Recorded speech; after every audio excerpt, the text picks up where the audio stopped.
Did Jesus of Nazareth have children? And if so, where did they go?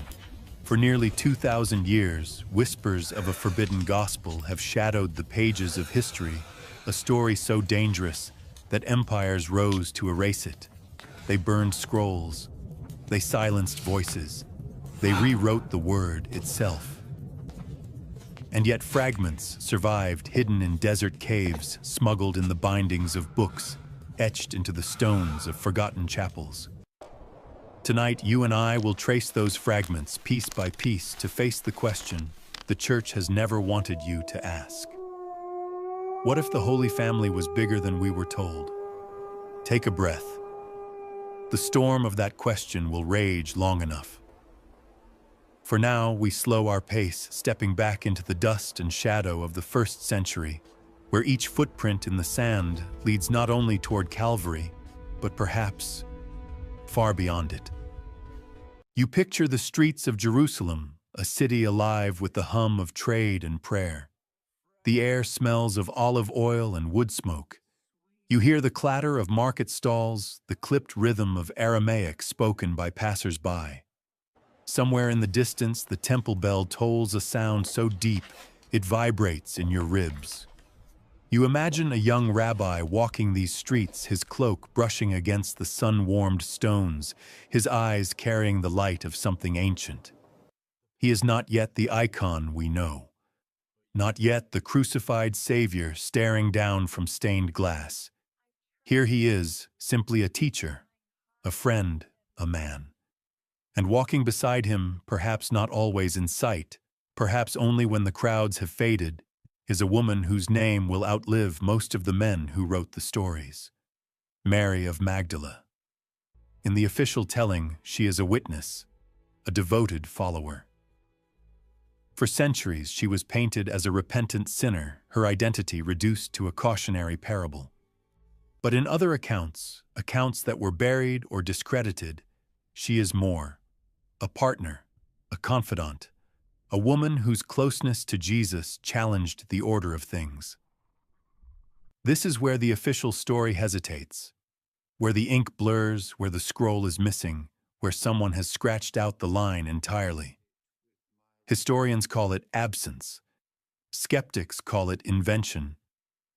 But the faithful whisper another word: suppression. The idea that Jesus and Mary could have shared a life beyond the public ministry, perhaps even a family, has long been dismissed as heresy. Yet over the last century, discoveries in dusty monasteries, in forgotten libraries, and beneath the desert sands have breathed life back into the rumor. Fragments of Gospels written in Coptic Greek and Syriac hint at intimacy. Medieval legends tell of Mary's voyage across the sea carrying something far more precious than gold. And modern genetic research, controversial and contested, raises questions that refuse to disappear. You might wonder why such a possibility would be dangerous. After all, what harm is there in imagining the Son of Man also as a father? But if proven true, this story would shift the foundations of Christian authority. It would suggest that the bloodline of Jesus walked this earth, not as a mystical metaphor, but as flesh and blood, subject to politics, marriage, inheritance, and power. And power, especially sacred power, is something that has always been tightly guarded. Tonight we will move slowly, as we always do, following each thread without rushing to pull it taut.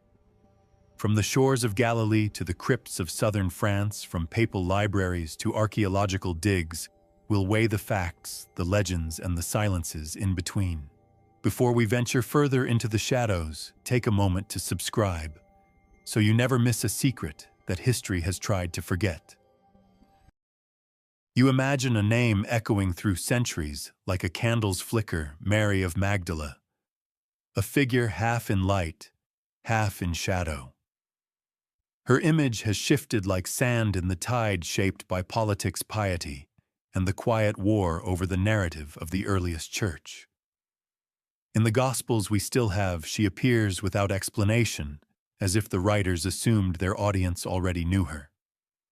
There is no mention of her age, her family, or how she came to walk with Jesus. She simply steps into history at the moment he drives 7 demons from her, a phrase scholars now suspect may not mean possession at all, but a healing from illness, trauma, or perhaps even metaphorical spirits that bound her. In those first recorded appearances, Mary is not meek. She follows him from Galilee, stands with him at the crucifixion, when most of his followers flee, and most crucially, she is the first to see him after the resurrection. In the Gospel of John, she mistakes him for a gardener until he speaks her name. That moment is tender, intimate, written with a warmth the text rarely grants its female figures. And yet, despite this extraordinary role, Mary disappears almost as quickly as she appears. Centuries later, the Western Church will reframe her entirely. In 591 CE, Pope Gregory I delivers a sermon that binds 3 women into one identity: Mary of Magdala, Mary of Bethany, and the unnamed sinner who anoints Jesus' feet with costly oil. From that pulpit forward, she is cast as a prostitute redeemed by Christ's mercy, a penitent whose chief value lies in her repentance. This was not the consensus of the Eastern Church, nor of the earliest writings, but the image stuck in the West for over 1,000 years. This reframing is not just about morality, it is about authority. By recasting Mary as a fallen woman rather than a leader or partner, the Church subtly diminishes her influence in the eyes of believers. An apostle in all but name becomes a moral lesson instead. A voice of witness becomes an object of pity. The Magdalene question then begins with this shift. Why would an institution deliberately alter her story? Was it simply prudishness, or a deeper attempt to obscure her relationship to Jesus? Some modern scholars argue that the Magdalene was more than just a disciple. The Gospel of Mary, a text unearthed in Egypt in 1896, presents her as a spiritual equal to Peter, even teaching the others after the resurrection. In that account, Peter challenges her authority, and Levi defends her, telling Peter to be ashamed for his jealousy. It is a rare glimpse of tension among the early followers, and it raises a tantalizing thought: if Peter, later celebrated as the foundation of the Church, felt threatened by Mary's influence, what might he and his supporters have done to minimize her role? The open debate among historians is whether these texts reflect actual historical events or later theological arguments. Some maintain they are purely symbolic arguments about leadership in early Christian communities projected back onto the figures of Jesus' time. Others suggest they preserve fragments of real disputes, where Mary's closeness to Jesus was inconvenient for those shaping the Church's hierarchy. You recall from our opening how suppression often takes the form of erasure rather than destruction. Here, too, the official canon does not outright condemn Mary, it simply sidelines her, allows her image to fade under a new coat of paint. The prostitute label, first applied centuries later, is like a whisper carried across generations, until it becomes the only voice in the room. And yet the Magdalene refuses to vanish. Her name persists in medieval legends, in the naming of churches, in the whispered traditions of monasteries that claim to have preserved her bones. There are abbeys in France where the faithful still say she lived her final days, and the air there is thick with the scent of lilies in the summer. Whether or not these places truly held her, they kept alive the memory of a woman whose presence may have been far more disruptive than the official story allows. The facts we can establish are these: she was from Magdala, a prosperous fishing town on the Sea of Galilee. She was present at both the crucifixion and the resurrection, and she was named more often in the Gospels than most of the apostles. The rest is interpretation, and here the interpretations become a battlefield. Was she a trusted friend, a spiritual leader? A wife? The texts do not answer outright, but their silences speak in the gaps between lines. One scholar once described the Magdalene problem as a jigsaw puzzle missing most of its edges. You can assemble parts of the image a woman close to Jesus present in critical moments, challenged by male disciples, but the full picture is lost, perhaps deliberately.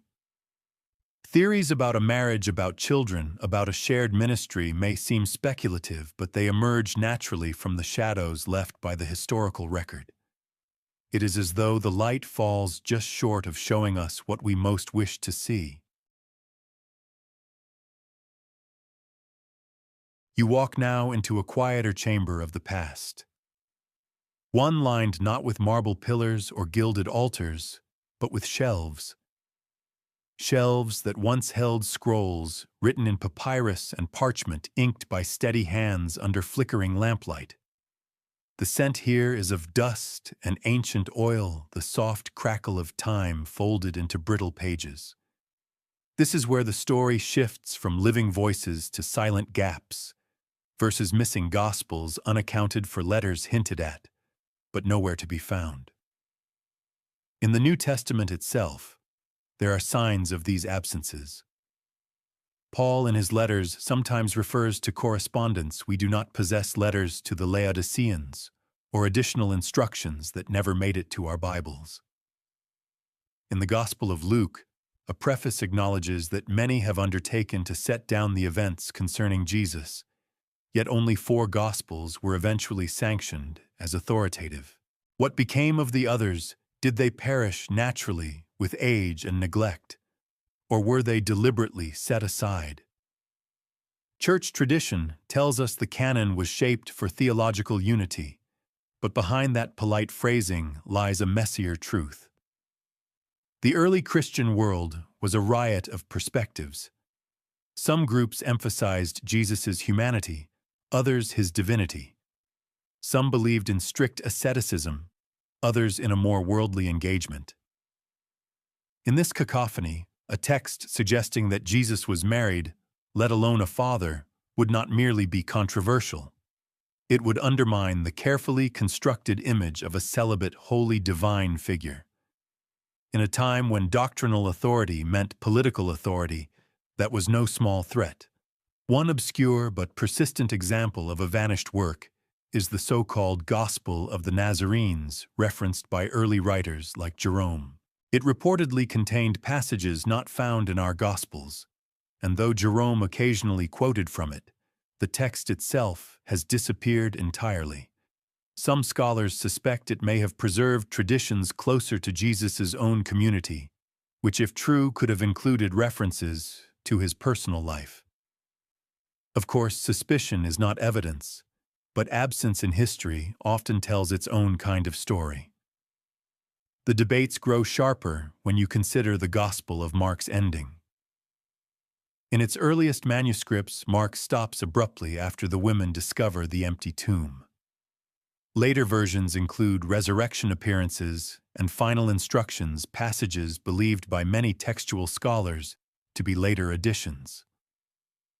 Why add them? Why not leave the raw, unsettling silence of the original? One possibility is that these additions helped align Mark with the theological agenda of the other Gospels, smoothing away any troubling inconsistencies.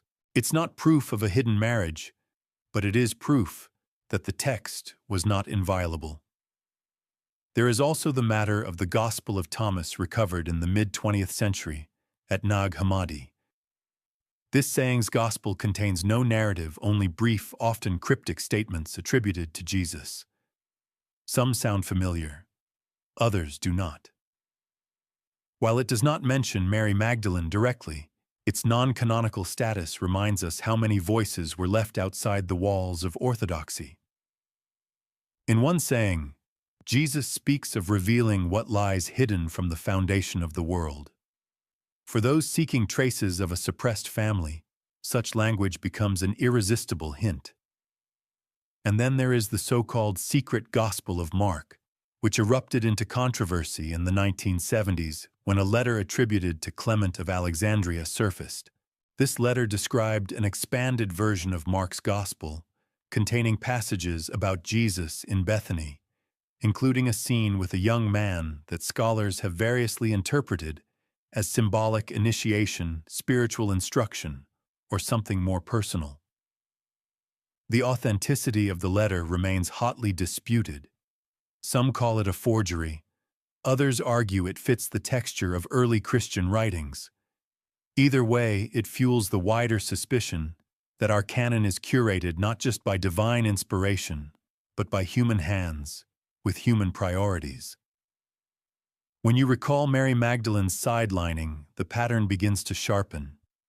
If her role could be reframed to suit later doctrine, why not remove or obscure texts that gave her a central place in Jesus' life?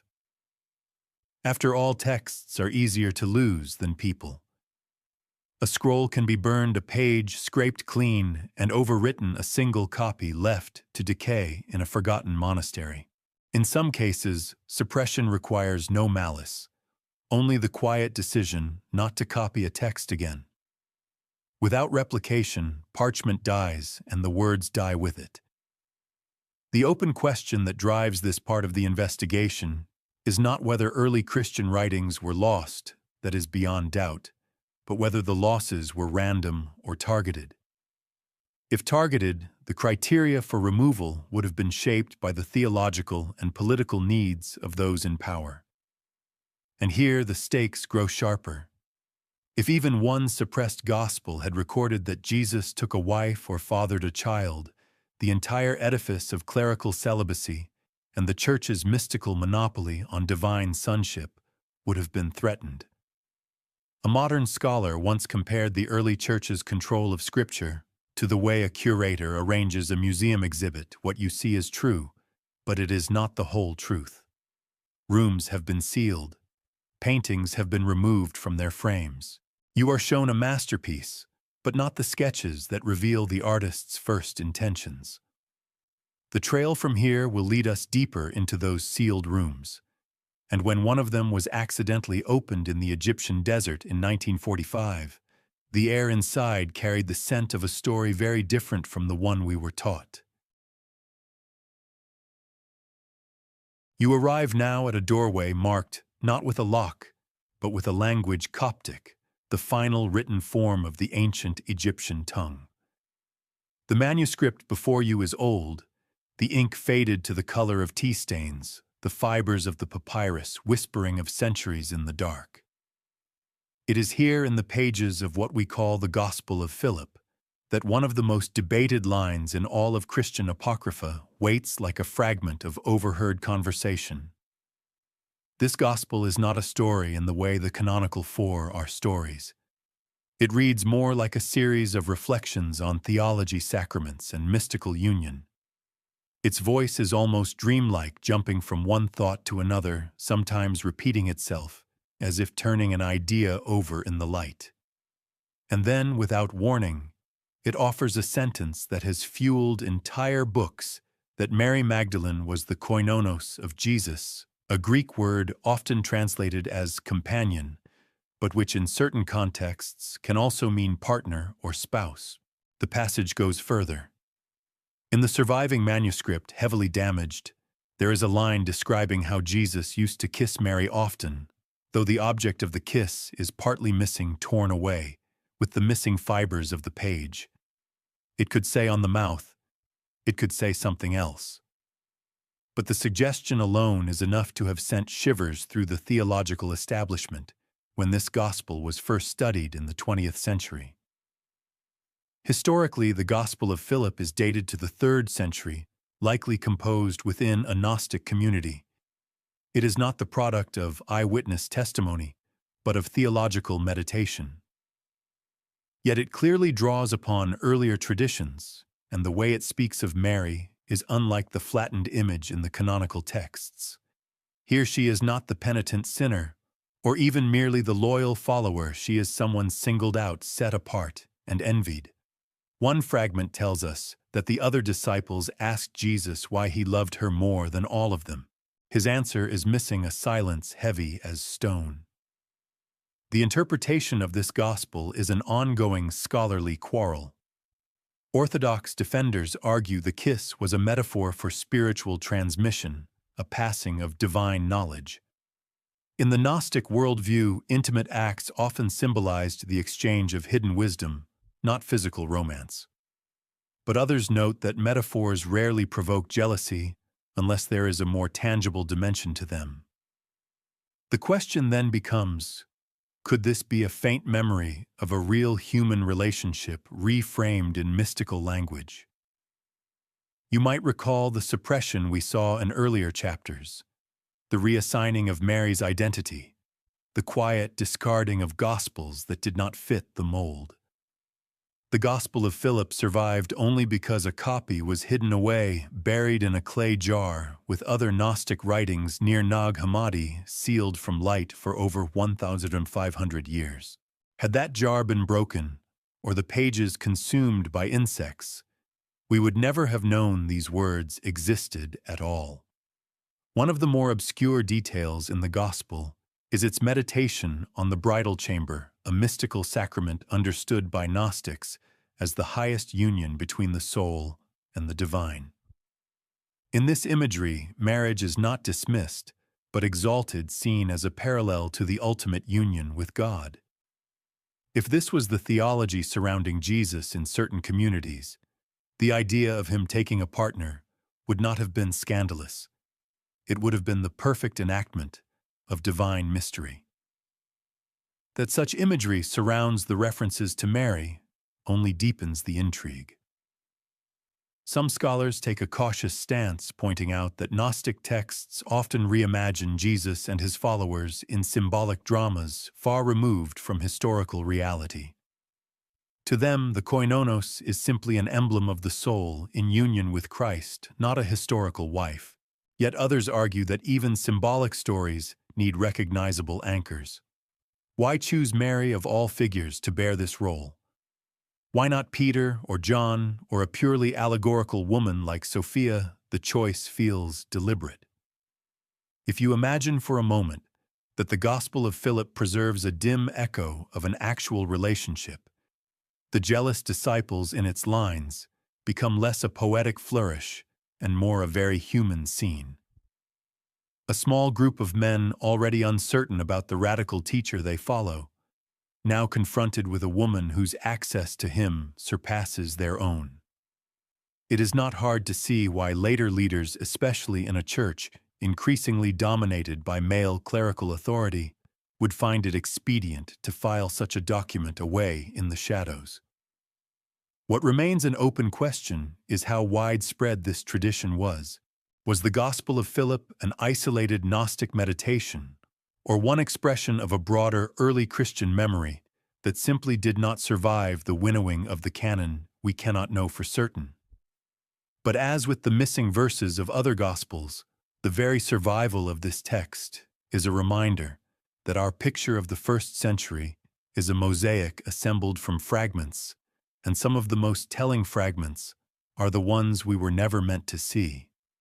And so we step from these torn, suggestive lines into the next chamber of discovery, one where the words are older, still hidden in the desert, until the middle of the 20th century, and where Mary Magdalene's shadow grows sharper rather than fading. The heat of the Egyptian desert clings to your skin as you imagine the scene. December 1945, a cluster of farmers digging for fertilizer in the Jabal al-Tarif hills near the town of Nag Hammadi. Their shovels strike something hard, not stone, but a large sealed clay jar. Inside, instead of gold or relics, they find a stack of leather-bound codices, their pages brittle and brown, written in the curling script of Coptic. The men don't yet know that they've stumbled on one of the most important archaeological discoveries of the 20th century. 13 books that will reopen ancient conversations the church thought it had silenced forever.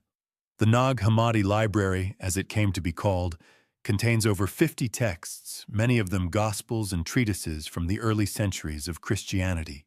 Among them are the Gospel of Thomas, the Gospel of Truth, and most provocatively for our purposes, the Gospel of Mary, fragments of which had already been found elsewhere, but now sat in company with a chorus of other suppressed voices. While the Gospel of Mary in Nag Hammadi form is incomplete, its first 6 pages missing, along with another 4 in the middle, it still delivers a narrative shock. In this gospel, Mary Magdalene is not a background figure but the central interpreter of Jesus' teachings. After the resurrection, the disciples are afraid and unsure of what to do. Mary comforts them, recounting a private vision she received from Jesus, one in which he explains the ascent of the soul past spiritual powers that try to bind it. When she finishes, Peter challenges her credibility, questioning why the teacher would speak to her privately and not to them all. Levi comes to her defense, telling Peter that he is hot-tempered and that the teacher loved her more than any of them. This scene is more than theological drama. It is a window into real tensions in the early movement. If the Gospel of Mary reflects even a hint of historical truth, it shows that there were communities where Mary's authority was recognized, perhaps even preeminent, and that this was a source of conflict with male leaders. Such a portrayal would be inconvenient for a developing church hierarchy that emphasized apostolic succession through male disciples. Beyond the Gospel of Mary, other Nag Hammadi texts contain veiled allusions to a sacred partnership. In certain Gnostic writings, divine wisdom, often personified as a feminine figure, plays a role alongside the Christ figure in redemption. While not explicitly identifying this wisdom with Mary, the thematic parallels are hard to ignore, especially when these texts and the canonical Gospels both place Mary at critical moments in Jesus' story. The most obscure yet fascinating detail comes from the Gospel of Philip, which was also part of the Nag Hammadi trove. In the Coptic text's theology, salvation is framed as a return to an original unity, often symbolized as the reunion of male and female. The bridal chamber is the supreme sacrament, and although its meaning is debated, some scholars see in it an encoded affirmation of the sanctity of partnership, potentially mirroring a lived example in Jesus' own life. If that example included Mary, the subtext would have been explosive for later orthodoxy. Why then were these texts buried? Some argue they were hidden during the 4th century, when Athanasius, the bishop of Alexandria, issued his famous Easter letter listing the 27 books now recognized as the New Testament and condemning others as heretical. The Gnostic communities that prized these alternative Gospels may have hidden them to avoid destruction, perhaps hoping that one day they could be recovered. If so, that hope took over 1500 years to bear fruit. The open scholarly debate centers on whether the Nag Hammadi writings preserve actual memories of Jesus and his followers, or whether they are purely theological creations of later centuries. Critics note their heavy use of mystical imagery and philosophical ideas from outside Judaism. Supporters counter that even theological texts are shaped by the traditions and stories cherished by their communities, meaning they could preserve echoes of genuine relationships and events. You might recall from our journey into the Gospel of Philip how its damaged lines left just enough room for controversy to bloom. Now placed alongside the Gospel of Mary and the wider Gnostic framework, that controversy feels less like an isolated spark and more like part of a hidden fire, a fire deliberately smothered under the weight of official doctrine. And there is a quiet irony here. The men who sealed that jar in the Egyptian desert may have believed they were protecting the truth for some future generation. Instead, the jar's opening landed in a century both ravenous for lost histories and deeply suspicious of them. The Church dismissed much of the Nag Hammadi find as Gnostic fantasy, while secular historians saw it as a challenge to the neat boundaries of the canon.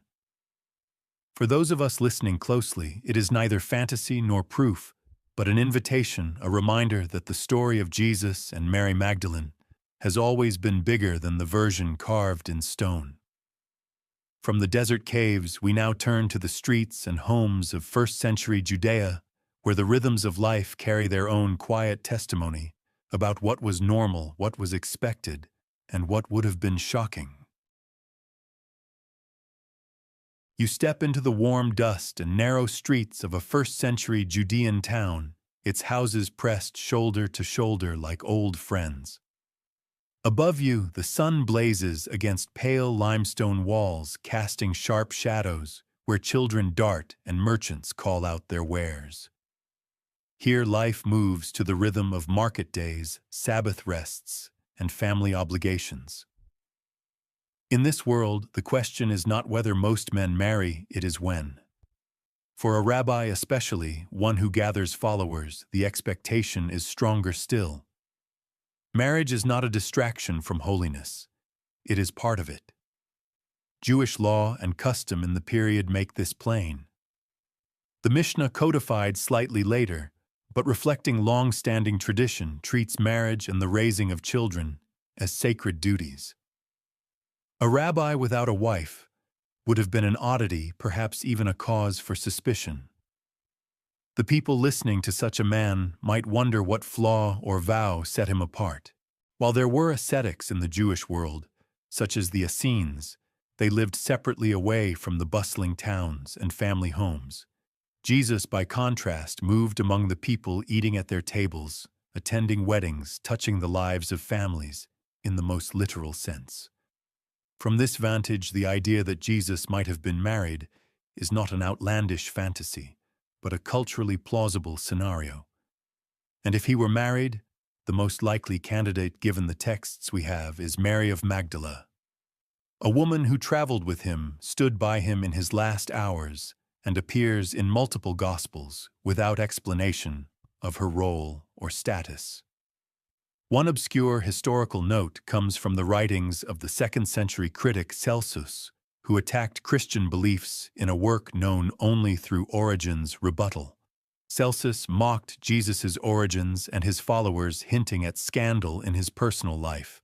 While Celsus offers no specifics about marriage, the fact that his polemic included such personal insinuations shows that the private life of Jesus was a subject of curiosity and debate even then. Scholarly discussion of the marriage hypothesis often turns on the silence of the Gospels. Nowhere do the canonical texts say Jesus was unmarried.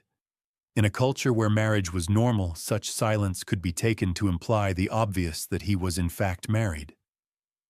The counter-argument is that the Gospels are focused on Jesus' public ministry, omitting many personal details.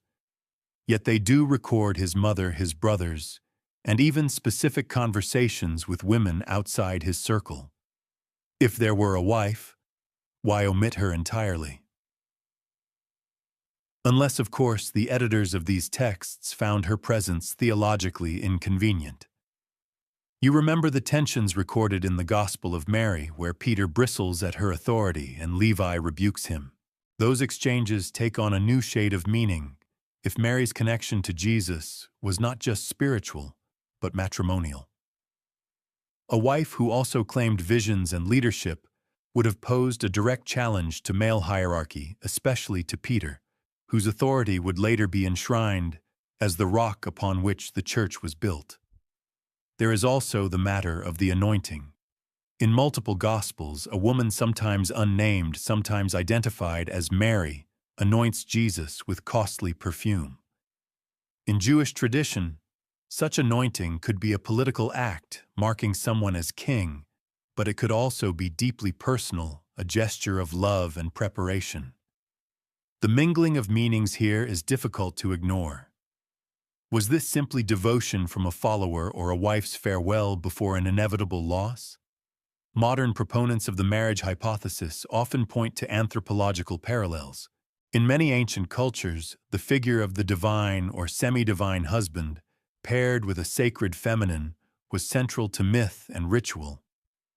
To Gnostic communities, as reflected in the Gospel of Philip, this union was not just acceptable, but essential, a living enactment of cosmic harmony. If early Christian factions held such views, the marriage of Jesus would have been seen not as a contradiction, but as the fulfillment of sacred pattern. The open question that remains is deceptively simple. If Jesus was married, why did the dominant tradition erase that fact? Here the answers turn political.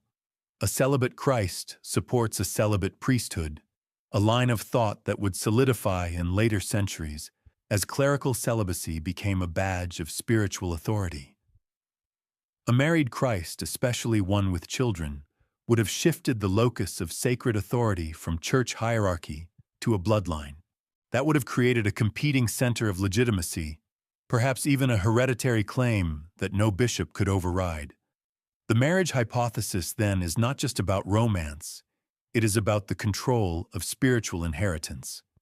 If Mary and Jesus had a child, the line between divine mission and family legacy would blur, challenging the Church's monopoly on the keys of heaven. The absence of any clear denial in the earliest sources leaves the door open just wide enough for speculation to slip through, and once it does, the shadows begin to take shape.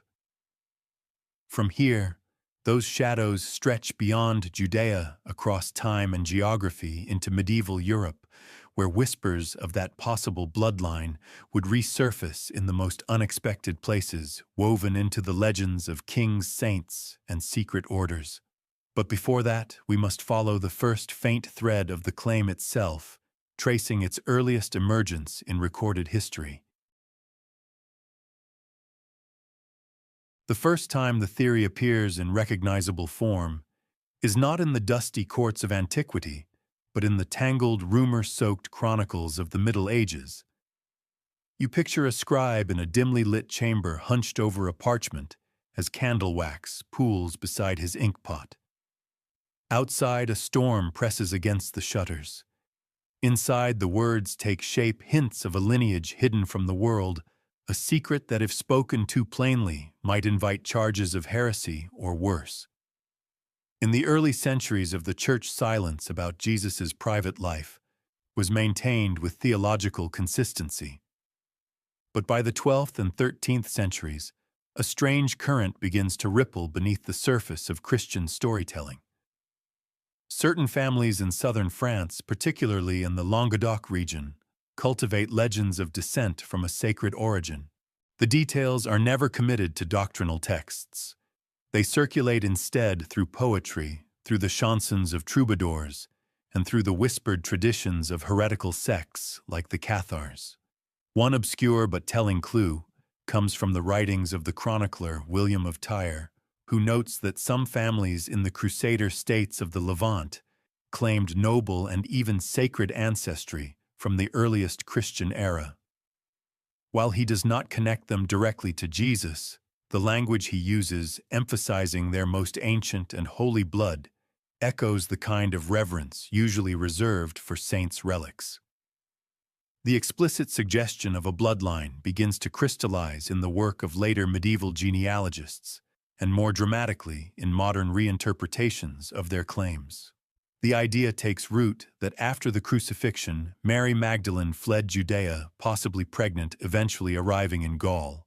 Her descendants, so the story goes, intermarried with local nobility, and their line persisted through the centuries.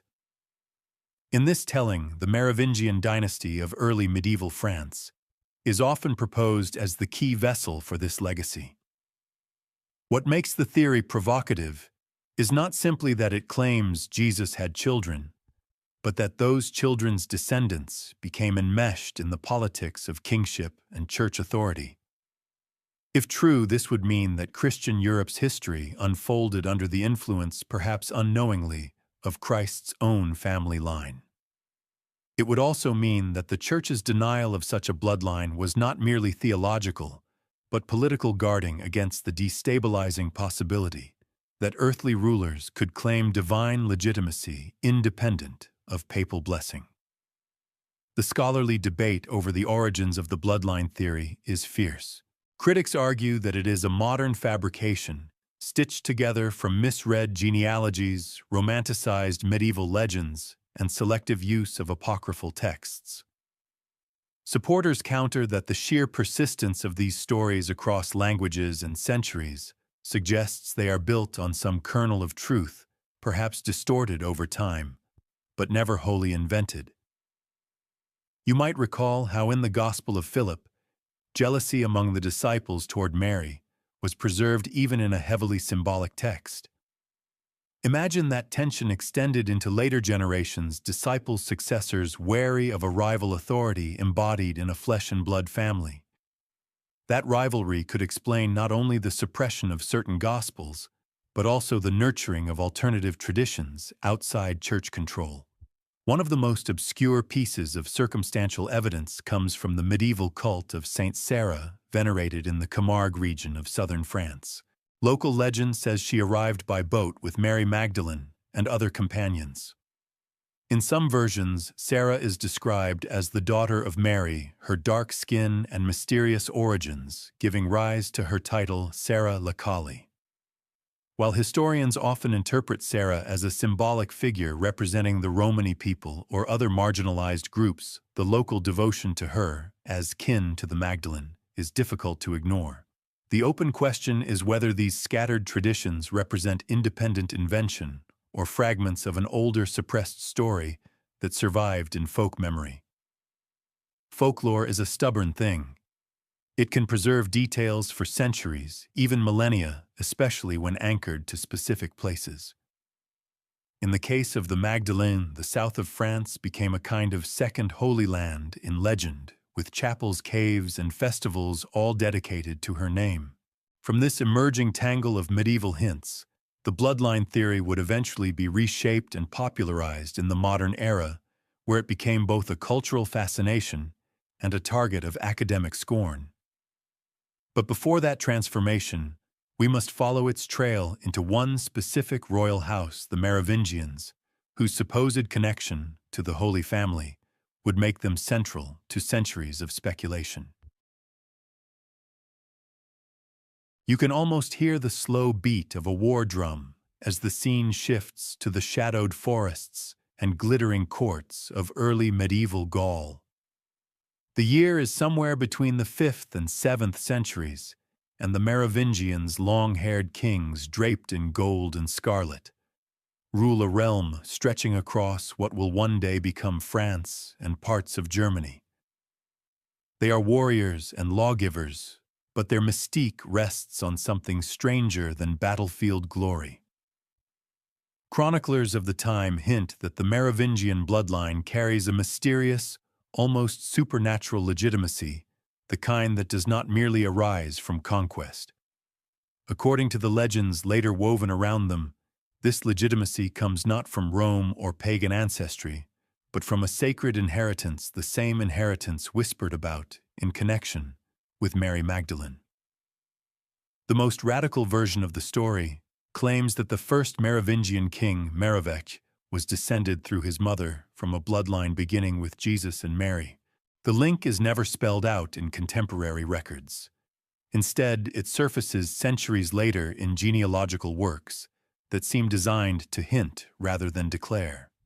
In these works, the names of southern French nobles quietly appear in proximity to both Merovingian and Magdalene legends, as if someone were planting clues in plain sight. One of the more obscure historical threads here lies in the writings of Fredegar, a 7th-century chronicler, who claimed that the Merovingians were kings by the grace of God in a way distinct from other dynasties. He offers no theological explanation, but his reverence for their lineage is striking. Later medieval sources, especially those colored by monastic politics, seem intent on diminishing this mystique, portraying the Merovingians as decadent and unfit, paving the way for the Carolingian takeover. It is tempting to read this erasure as more than political expedience, perhaps, as a deliberate weakening of a rival claim to divine right. The connection to Mary Magdalene gains strength when you consider the geography. Southern France especially, Provence, is dense with Magdalene traditions caves, where she is said to have lived basilicas claiming to hold her relics, festivals commemorating her arrival by sea. These locations overlap with regions under Merovingian influence, suggesting a cultural memory in which royal and sacred narratives intertwined. While this overlap does not prove a bloodline, it does offer a plausible setting for such a tradition to take root and endure. Skeptics argue that the Merovingian legend of sacred descent was retrofitted in modern times, particularly in the 20th century, with the publication of sensationalist works that blended medieval history with speculative theology. Supporters counter that the basic elements, the Merovingians' unique claim to divine legitimacy, the Magdalene's deep-rooted French cult, and the obscure genealogical overlaps existed long before those modern reinterpretations. The truth may lie somewhere between invention and inheritance, with medieval storytellers preserving fragments of a tale they themselves no longer fully understood. You might recall the local legend of Saint Sarah from the Camargue, possibly imagined as Mary's daughter.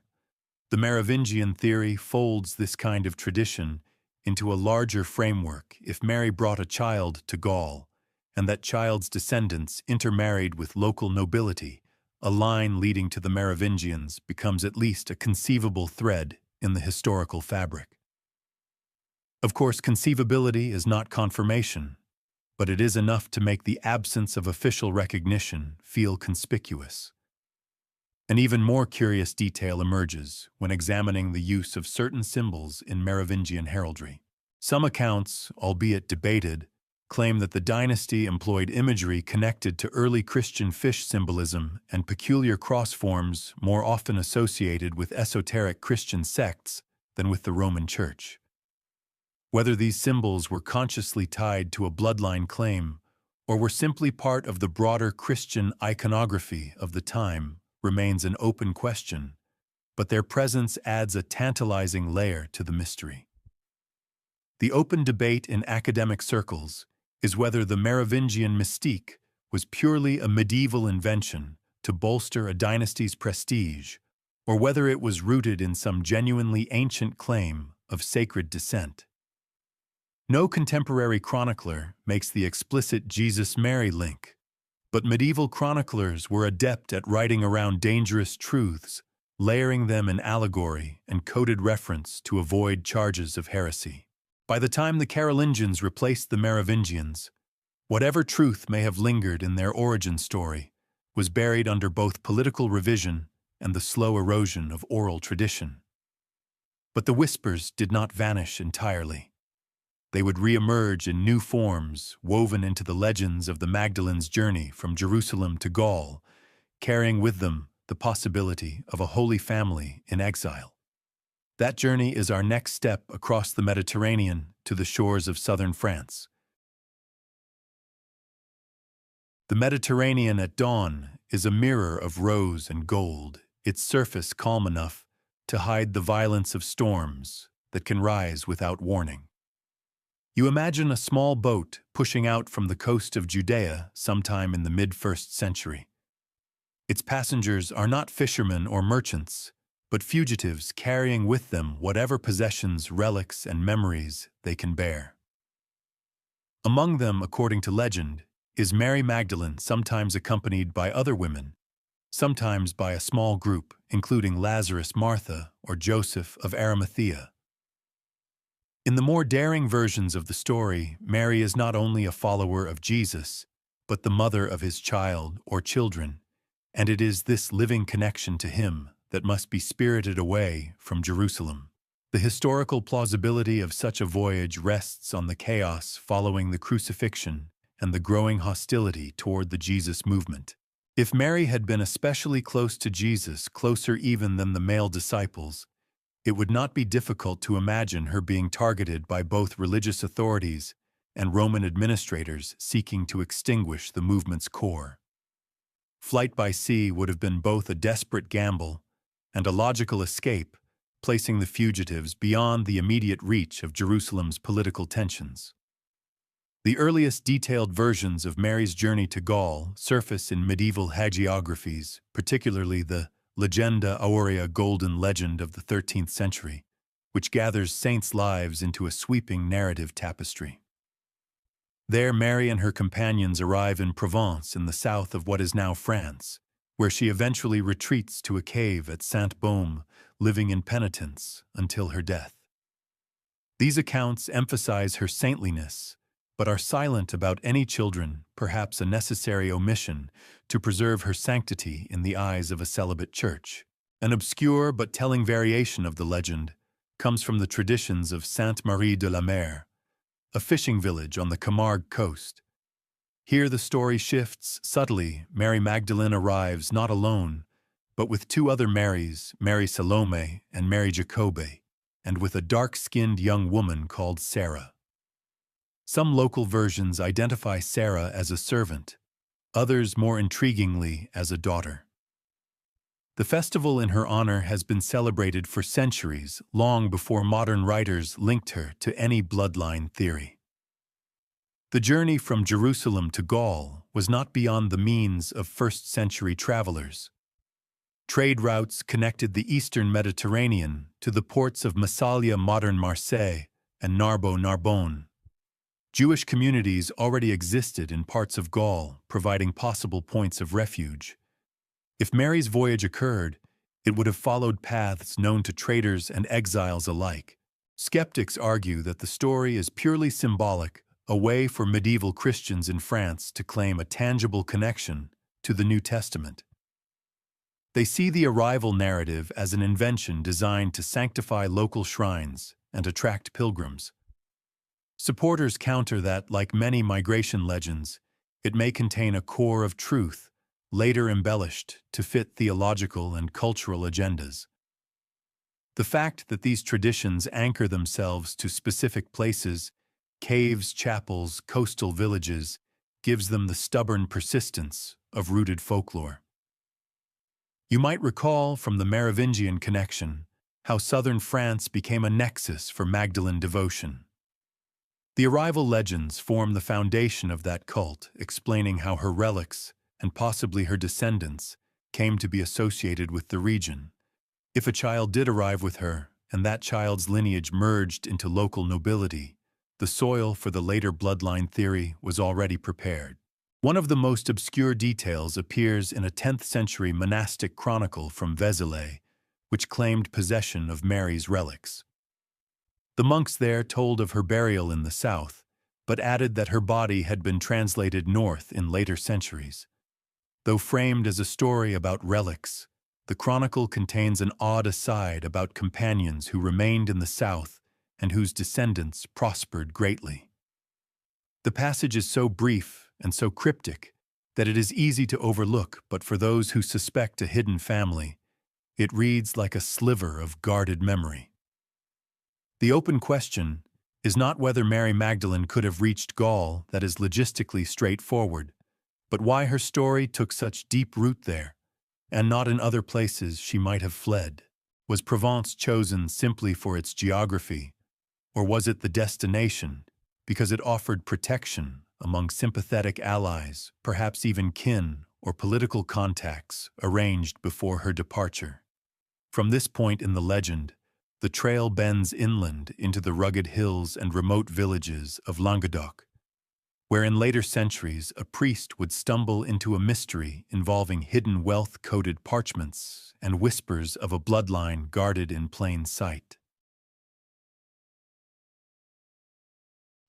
The village of Rennes-le-Château clings to the top of a hill in the Aude region of southern France, its narrow lanes curling between sun-warmed stone houses. In the late 19th century, it was a quiet, unremarkable place, until the arrival of a new parish priest, Béranger Saunière, who would turn this sleepy hilltop into the epicenter of one of Europe's most persistent and alluring mysteries. Saunière came to Rennes-le-Château in 1885, inheriting a modest church dedicated to Mary Magdalene. The building was in poor repair, and funding for restoration was scarce. But according to his own accounts, during the renovation, he discovered something exactly what remains unclear that changed his fortunes overnight. Some say it was a cache of gold or valuable relics. Others, leaning into legend, believe he uncovered documents that proved the existence of a bloodline descending from Jesus, and Mary Magdalene possibly even identifying living heirs. One of the more obscure but tantalizing details comes from parish records, showing Saunière's sudden access to wealth. Within a few years, he was undertaking extravagant building projects, a tower named Tour Magdala, landscaped gardens, and lavish refurbishments to the church. He hosted guests, bought fine wines, and traveled widely, all on a priest's meager salary. The source of his funds was never clearly explained, leading to speculation that he was being paid to keep certain knowledge hidden or to ensure it reached the right hands quietly. The peculiar decorations he added to the church only deepened the mystery. Statues, inscriptions, and painted symbols seemed to hint at coded messages. One especially strange feature was a carved demon supporting the holy water stoup, an unsettling image in a Catholic church. Some researchers argue that these choices were not random eccentricities, but part of a symbolic narrative pointing toward buried secrets, possibly involving the Magdalene, her supposed journey to France, and her descendants.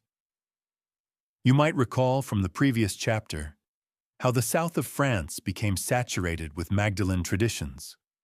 Rennes-le-Château lies within that very territory, where devotion to her was not just pious, but local, almost familial. If the bloodline theory has any grounding, this region, remote, insular, and tied to centuries of legend, would have been an ideal place to guard it. The open scholarly debate about Saunier's discovery has produced two camps. One insists the mystery is purely financial. He may have engaged in illicit fundraising schemes or sold masses for donations from across France, a common though frowned-upon practice at the time.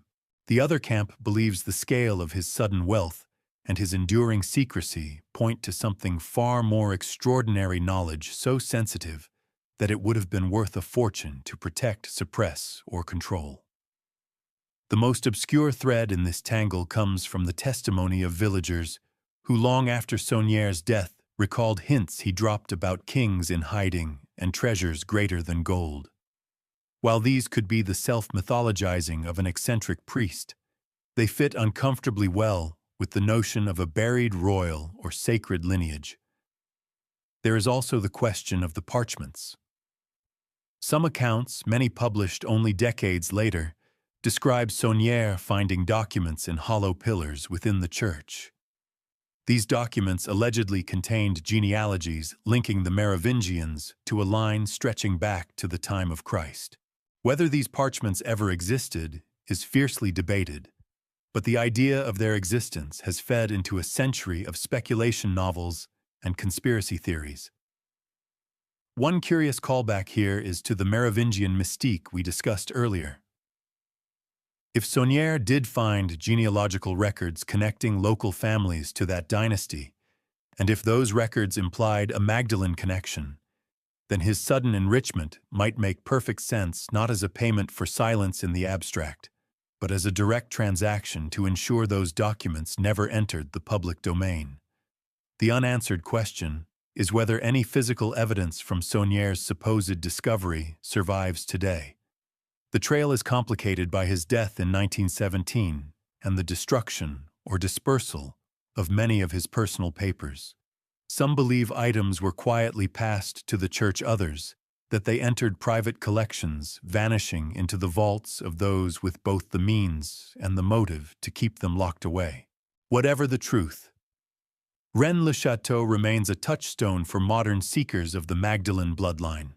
The village's Tour Magdala still stands a stone sentinel overlooking the same valleys Mary might have traveled through, if the legends are true.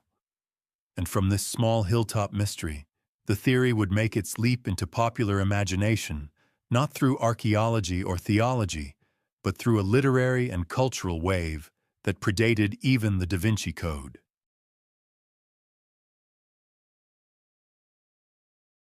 Long before Dan Brown's 2003 bestseller turned the world into a swirl of cryptic paintings, secret societies, and whispered genealogies, the idea of a hidden bloodline from Jesus and Mary Magdalene had already been seeded in the public mind.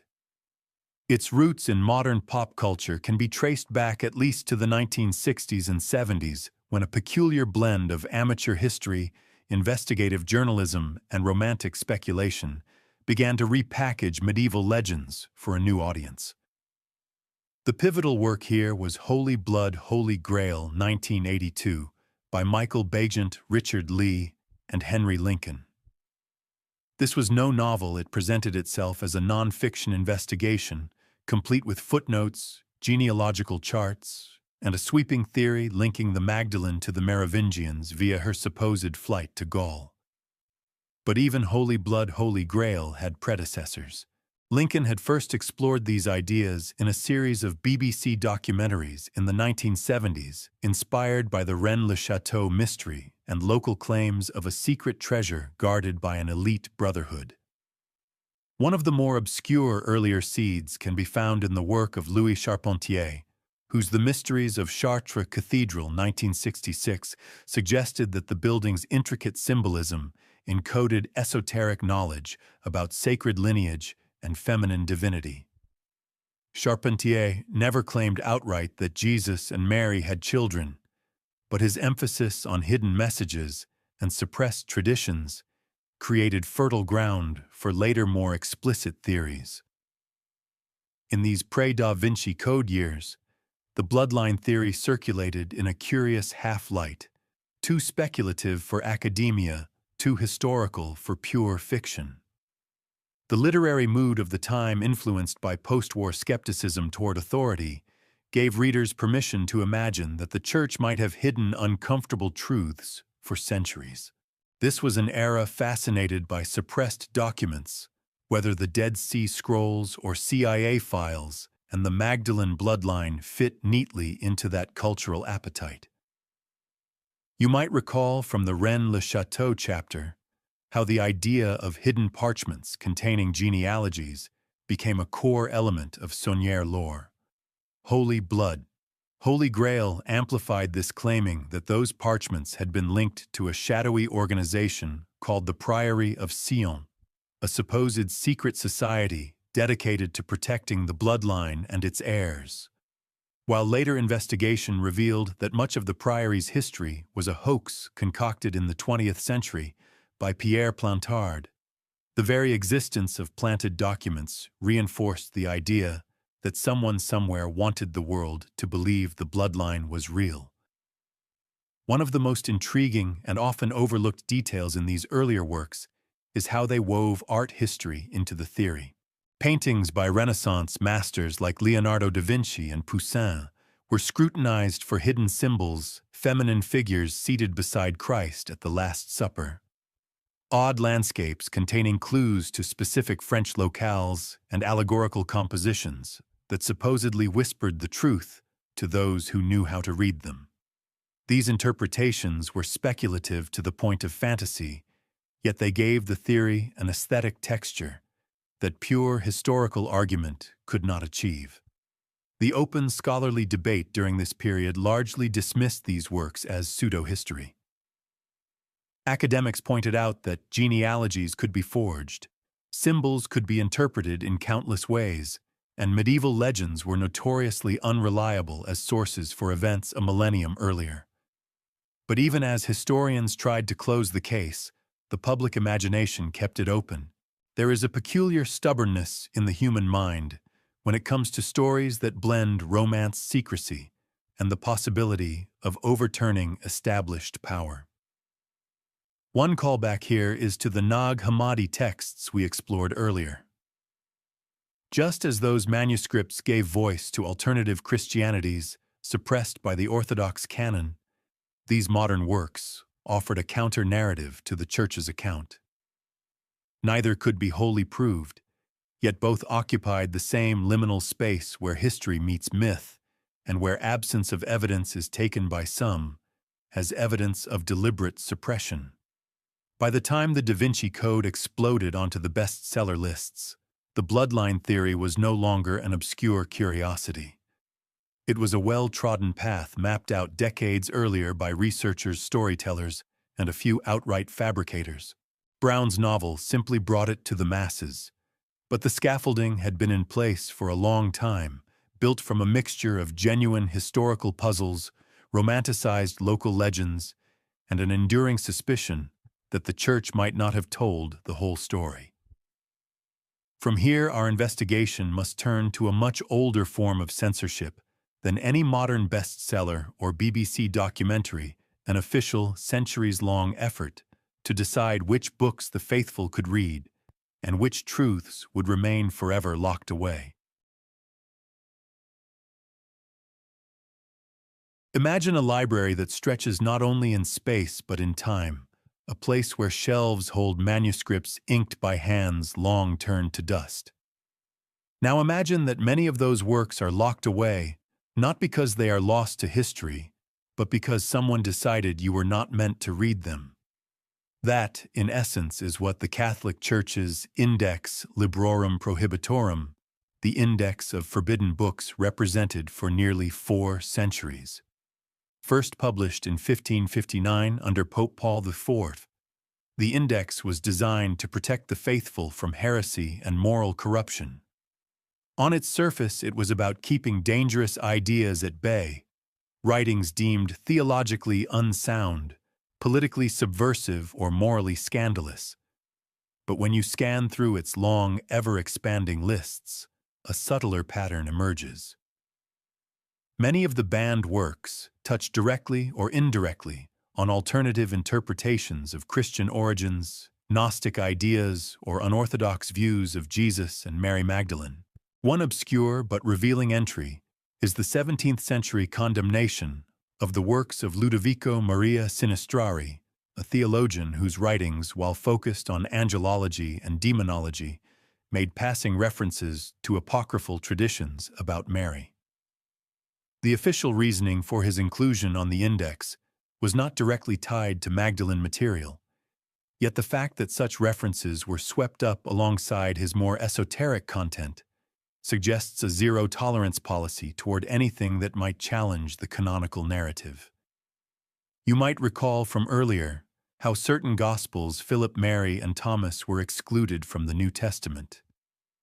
The index functioned as a continuation of that same impulse to control not only which texts formed the official canon, but also which alternative voices could even survive in public memory. This is where the Magdalene's possible role as a wife or mother to Jesus becomes dangerous. If such an idea circulated widely, it would destabilize centuries of doctrine about celibacy, divine authority, and the very nature of Christ. The debates around the index were fierce even within the Church. Some argued that banning books only increased curiosity. Others insisted that suppression was a moral duty. In some cases, works were placed on the index for containing a single offending passage, while in others, entire authorships were erased from public circulation. The open question historians still wrestle with is how many potentially explosive works were not merely banned, but quietly destroyed before they could be catalogued at all. One of the more tantalizing threads involves the Vatican Secret Archives, a real institution, despite the misleading drama of its name. These archives hold centuries of correspondence, state papers, and theological writings accessible only to approved scholars and under strict conditions. The theory often dismissed by church officials is that among these millions of pages lie documents directly related to the Magdalene bloodline hypothesis. Supporters of this idea point to the sheer scope of the archives, the selective nature of access, and occasional slips in which documents thought destroyed have resurfaced elsewhere. This connects back to the suppressed verses and vanished texts we discussed earlier. The index and the archives represent two sides of the same coin, one made public as a warning of what not to read, the other hidden entirely from public view. Together, they create an environment where certain narratives cannot gain traction simply because they cannot be heard. An especially obscure case is the banning of a 19th-century French pamphlet that linked the Merovingian kings to a sacred relic housed in southern France. The pamphlet's print run was small, but enough copies circulated to reach regional historians. Within a year, it was denounced as heretical, its claims labeled blasphemous. The relic in question was said to be connected to Mary Magdalene herself, though whether by legend or actual artifact is unclear. The official dismantling of the index in 1966 might seem like the end of this form of censorship, but its spirit lingers.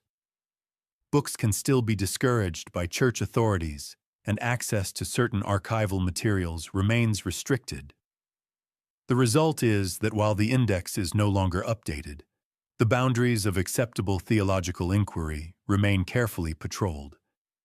From here, our investigation must turn from the shelves of forbidden texts to something far more tangible objects that might carry the physical trace of the bloodline itself. And among these, none has inspired as much scientific scrutiny, debate, and outright obsession as a single length of ancient linen. The linen lies in a temperature-controlled chamber in Turin, Italy, folded and protected from light. At first glance, it is just cloth yellowed with age, marked with faint, almost ghostly stains. But to many, it is the most studied and disputed relic in Christendom, the Shroud of Turin, believed by some to be the burial cloth of Jesus. If the shroud truly wrapped his body, then it might contain more than an image. It could hold microscopic traces of his DNA. And if Jesus had children, that genetic fingerprint could in theory be compared to living descendants. The image on the cloth is enigmatic, a faint sepia-toned figure of a man with wounds consistent with crucifixion. The first known historical record of the shroud surfaces in the 14th century, but many believe it is much older, pointing to pollen analysis and textile studies, suggesting origins in the Middle East during the 1st century. The Church itself has never formally declared the shroud to be authentic, but treats it with reverence, a cautious balance that leaves space for mystery without committing to verification. Scientific attempts to date the cloth have been controversial. The most famous came in 1988, when radiocarbon dating tests by 3 laboratories concluded it was a medieval creation dating between 1260 and 1390. Yet the test samples were later challenged as possibly contaminated or taken from a repaired section rather than the original weave. This challenge is more than nitpicking. If the samples were from medieval repairs, the entire dating result collapses. You might recall from our exploration of the Vatican's archives how access and control shape the narrative. In the case of the shroud, the Church has permitted certain studies but has never allowed full unrestricted testing, particularly on any possible biological residue. That control fuels suspicion that either they fear discrediting the relic or confirming something even more explosive. One of the most obscure yet intriguing details comes from a 1995 study of dust and pollen from the shroud's surface. Researchers identified traces from plants native to both the Jerusalem area and southern France, which, if accurate, would mirror the legendary route of Mary Magdalene's journey. Critics argue contamination from centuries of public display could account for this, but supporters see it as one more breadcrumb in a centuries-long trail. The open question, the one that moves this relic from curiosity to potential evidence, is whether any preserved material on the cloth could yield viable DNA. In theory, if genetic material were extracted and authenticated as ancient and Middle Eastern in origin, researchers could then seek matches among remains or living individuals tied to the regions or lineages in question. This is where the theory intersects with modern forensic science and where it becomes both tantalizing and treacherous. The potential connection to the Magdalene bloodline hinges on a further leap.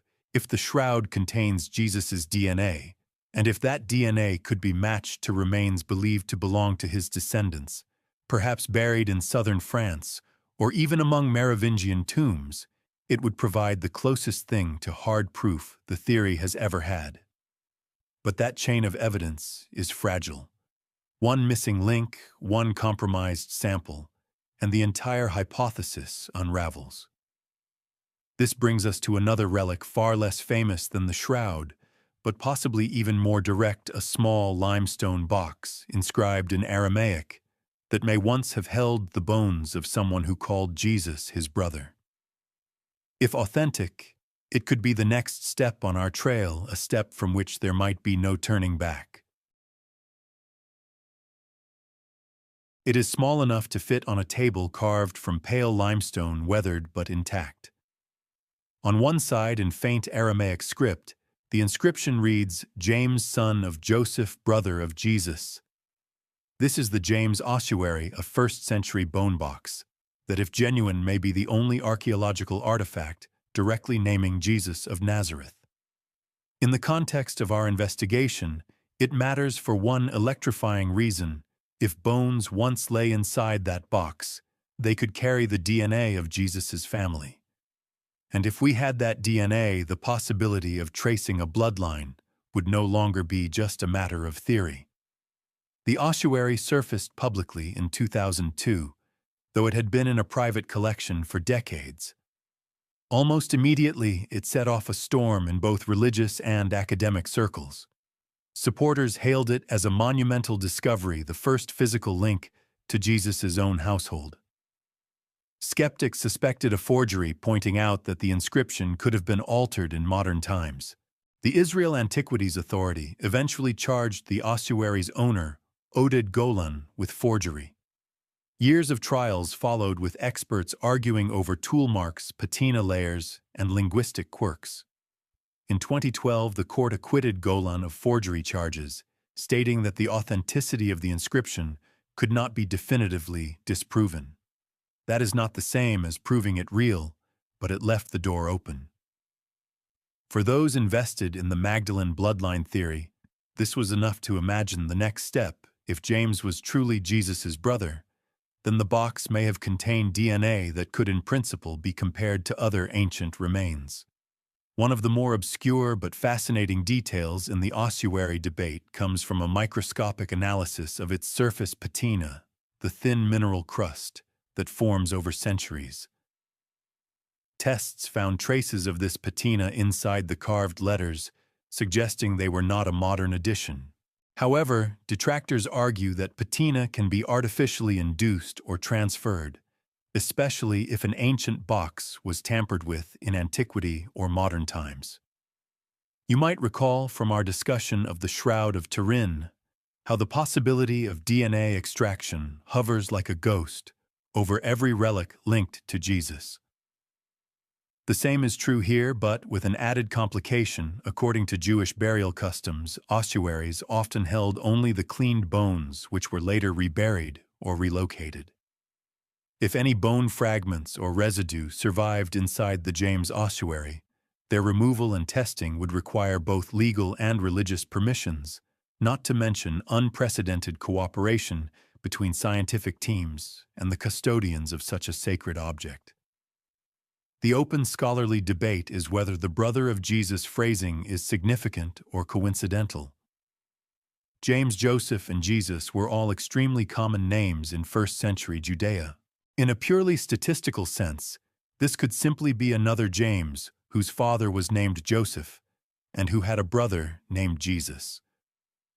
But in the context of this ossuary's age, style, and provenance, that coincidence becomes harder to dismiss entirely. For the Magdalene theory, the stakes of authenticity could not be higher. If the ossuary is real and if it could yield genetic material, it might give us the first scientifically verifiable family link to Jesus. That in turn could be compared to other remains, whether from alleged Magdalene tombs in southern France or Merovingian burial sites, to test the bloodline hypothesis directly. And yet, like the Shroud, this artifact remains in a limbo of partial access and controlled information. No full-scale open-access DNA study has ever been conducted on it. Whether through caution, reverence, or fear of the results, those who might permit such testing have kept that possibility just out of reach. From here, our path moves from physical relics back into the realm of texts, not the banned books of the Index this time, but the edits and omissions made at the very birth of Christian scripture.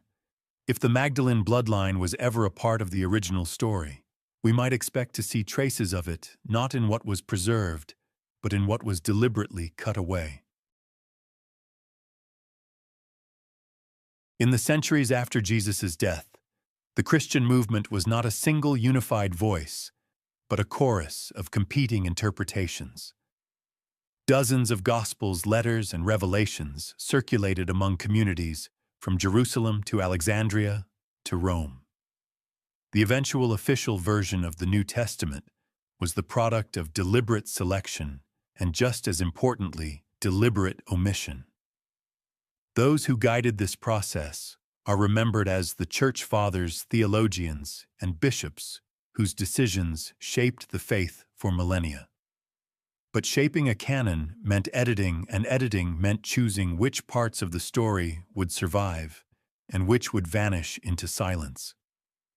By the late 2nd century, figures like Irenaeus of Lyons were already attacking certain Gospels as heretical. His Against Heresies rails against Gnostic sects, many of which gave Mary Magdalene a prominent, even authoritative role. In one case, Irenaeus denounces a text that portrays her as the disciple who understands Jesus' teachings more completely than the male apostles, a theme echoed in the Gospel of Mary, which we encountered earlier. That gospel was not simply left out of the New Testament. It faded from circulation, entirely surviving only in fragments discovered more than 1,000 years later. One obscure but telling example involves the ending of the Gospel of Mark. The oldest manuscripts end abruptly with the women discovering the empty tomb and fleeing in fear, saying nothing to anyone. Later versions add verses describing the resurrected Jesus appearing to his disciples and commissioning them. Some scholars suspect that an earlier ending, perhaps involving a private encounter with Mary Magdalene, was lost or intentionally removed during this transitional phase. While this remains speculative, the possibility fits uncomfortably well with the pattern of minimizing her role. You might recall from our discussion of the suppressed verses how selective preservation could erase whole lines of inquiry. The Church Fathers were not only theologians, but political actors working to unify doctrine at a time when competing narratives threatened cohesion. An unmarried celibate Christ supported the emerging clerical ideal. A married Christ with children would have raised awkward questions about celibacy, inheritance, and divine authority passing through a bloodline. The open debate among scholars is whether these omissions were the result of active suppression or simply the natural winnowing of tradition. Some argue that texts honoring Mary as a partner or wife were never widely accepted to begin with. Others point to patterns in which her role is consistently downgraded, her presence in key scenes either omitted or reattributed. When the Council of Nicaea in 325 solidified core doctrines, the surviving texts already reflected centuries of such shaping. One of the most obscure textual shifts concerns the Gospel of John. In early Syriac translations, the scene at the tomb includes Jesus calling Mary by a title that can be read not merely as woman, but as a term of deep familiarity, even intimacy. Later, Latin translations flatten this nuance, rendering the exchange more formal and less personal. Such subtle linguistic choices may seem trivial, yet they accumulate into an overall portrayal in which Mary is important but never central.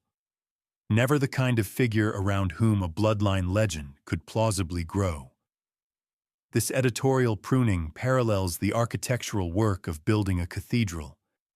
The visible structure rests on decisions about what to leave out. If the foundational texts omitted the Magdalene's full story, later generations would inherit a version of Christianity in which she was forever marginal, her potential role as wife and mother rendered unthinkable. From here, we step out of the textual shadows into a period where the Magdalene's image reemerges, not in scripture, but in medieval devotion. Across Europe, entire cults arose in her name, preserving a memory of her that sometimes contradicted the official line. and in those contradictions we may catch glimpses of the story that editing could not completely erase. By the Middle Ages, Mary Magdalene had been recast in the official imagination as the penitent sinner, a woman redeemed by her devotion to Christ. Yet outside the Vatican's theological control, a different current of veneration flowed. Across France, Italy, and parts of England, local traditions elevated her not only as a saint, but as a figure of unusual closeness to Jesus, sometimes even hinting at bonds unacknowledged by the Church. These were the Magdalene cult's networks of devotion, relics, and pilgrimage that kept her name alive in ways the official canon could not completely domesticate. In Provence, her image was especially powerful.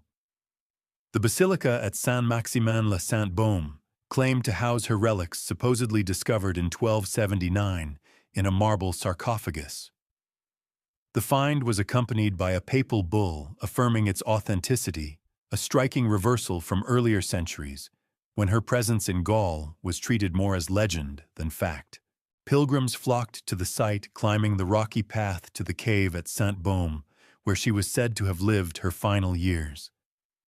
The air in that cave is cool, damp, and faintly mineral-scented, and to this day it holds an atmosphere that makes even the skeptical tread more quietly. An obscure but telling detail appears in a 14th-century pilgrimage account from a knight of Naples. He records local whispers that the saint came with child across the sea, though he dismisses it as a sailor's tale. The fact that such a rumor could persist alongside official veneration shows the porous boundaries between orthodox devotion and folk memory. You might recall from our earlier chapter on From Jerusalem to Gaul how certain southern French towns maintain annual processions for Les Saintes Maries and their companion Sarah. These rituals, with their blend of Christian and pre-Christian elements, likely sustained strands of the Magdalene tradition that were never fully absorbed by church doctrine. For those inclined to see a hidden bloodline, the survival of such festivals is not proof, but it is a persistent echo. The open scholarly debate is whether these cults were simply the product of local pride claiming a saint to boost prestige and pilgrimage revenue, or whether they reflect the survival of an older, less censored tradition about her life. Medieval Europe was full of competing religious narratives, and saints often took on attributes shaped by regional memory rather than papal decree. If the Magdalene had indeed lived in southern France, the monasteries and lay confraternities devoted to her could have been the inheritors, however indirectly, of her true story. One of the most intriguing obscurities comes from the Golden Legend, that sprawling medieval compilation of saints' lives. While its Magdalene entry emphasizes her repentance, it also grants her unusual theological authority, depicting her as a preacher in Provence converting kings and queens. That role as a teacher, rare for women in medieval hagiography, mirrors the prominence she holds in certain Gnostic texts. It is as if the older memory of her authority could not be fully erased, even as her image was reframed. In some cases, the Magdalene cults even attracted suspicion from church authorities. Records survive of bishops warning against superstitious practices at her shrines, particularly when local customs veered into the sensual or the mystical. These warnings are subtle but revealing too much passion in her veneration, risked reawakening interpretations of her relationship to Jesus that the official story preferred to keep dormant. From this web of devotion, the trail leads into even more secretive territory. For there were groups in medieval Europe accused of heresy, wealth, and hidden knowledge whose symbols and legends seemed to intertwine with that of the Magdalene. To explore those connections, we must step into the guarded halls of the Rosicrucians and the Templars, where the whispers of a sacred bloodline were said to pass from one generation to the next. In the dim corridors of European history, few names evoke as much intrigue as the Knights Templar, and centuries later, the Rosicrucians. Both were accused by their enemies, and eventually by popular legend, of guarding secrets that could shake the foundations of Christendom. Among those whispered secrets, the possibility of a holy bloodline descending from Jesus and Mary Magdalene stands as one of the most persistent. The Knights Templar emerged in the early 12th century as warrior monks sworn to protect pilgrims in the Holy Land. Over time, they grew into a formidable financial and military power, owning vast estates and acting as bankers to kings. Yet alongside their public mission, rumors swirled about a hidden inner purpose, especially after they established themselves on the Temple Mount in Jerusalem, where they had access to subterranean chambers untouched since ancient times. Some chroniclers claim they unearthed relics or documents that profoundly altered their understanding of Christian origins. One of the more obscure details in Templar lore is a reference in a 14th century heresy trial transcript in which a witness mentions the head, wrapped in linen, as an object of veneration. Scholars often interpret this as a relic of John the Baptist, but others suggest it could be linked to the shroud or even to a Magdalene-related tradition. The ambiguity of such testimony only deepens the mystery. You might recall from the Magdalene cults chapter how Provence was a stronghold of her veneration. After the fall of the Crusader states, the Templars concentrated many of their European holdings in the same southern French regions tied to Magdalene legends. Whether this was strategic coincidence or deliberate alignment remains an open question. The Rosicrucians, by contrast, appeared in the early 17th century as a secretive brotherhood, promoting a blend of esoteric Christianity, alchemy, and philosophical reform. Their manifestos spoke of hidden knowledge that would transform religion and science alike. While there is no direct documentary evidence linking them to the Magdalene bloodline theory, later occult traditions, particularly in the 19th century, fused Rosicrucian symbolism with Templar myths, creating a lineage of secret custodianship stretching across centuries. An especially obscure link comes from a little-known 18th century French Rosicrucian text that refers to la lignée cachée de l'époux et de l'épouse, the hidden lineage of the bridegroom and the bride. The phrasing is so deliberate, so steeped in biblical metaphor, that some researchers have taken it as a veiled reference to Jesus and Mary Magdalene. It is impossible to prove intent, but in the context of France's long Magdalene tradition, the connection feels less far-fetched. The open scholarly debate is whether such groups genuinely inherited ancient secrets or merely adopted legends to enhance their mystique. Critics argue that most of the bloodline associations are retrospective inventions, crafted by 19th and 20th century writers weaving together unrelated strands. Yet the persistence of these connections across orders, across centuries, suggests at least a shared fascination with the possibility of a sacred family line. This fascination may also explain why, in later centuries, certain Gospels and manuscripts tied to alternative Christianities were smuggled across borders, hidden from authorities, and preserved in private hands. It is to those modern recoveries, fragile, contested, and fought over in courtrooms, as much as in libraries, that our investigation now turns. In the dimly lit storerooms of private collections and the back rooms of antiquities, dealers' ancient texts have quietly changed hands, sometimes rescued from oblivion, sometimes spirited away from official scrutiny. In the modern era, the recovery of suppressed or forgotten Gospels has not only transformed biblical scholarship, but also breathed new life into the theory of a Jesus-Mary Magdalene bloodline. Each manuscript recovered is a potential key to what earlier centuries tried to erase. One of the most striking examples is the rediscovery of the Gospel of Judas in the 1970s. Found in Egypt and smuggled through the antiquities black market, It languished for years in a safe deposit box in New York, slowly deteriorating before scholars could secure and translate it. Though it does not mention Mary Magdalene directly, its radically different view of Jesus' mission reinforced a broader truth that the early Christian movement was far more diverse than the canonical Gospels suggest. And in that diversity space existed for traditions that may have included a marriage and children. An obscure but highly relevant case involves the so-called Codex Chacos, which contained the Judas text, but also hints of other lost works. Notes from early negotiations to acquire the Codex mention a fragment of the bride among the associated manuscripts, an enigmatic phrase never fully explained. Some speculate this referred to a missing leaf from a Magdalene-related gospel. Whether that fragment still exists and in whose possession remains an unanswered question. You might recall from our earlier journey into the Nag Hammadi discovery how Gnostic texts preserved Mary's image as a leader and confidant.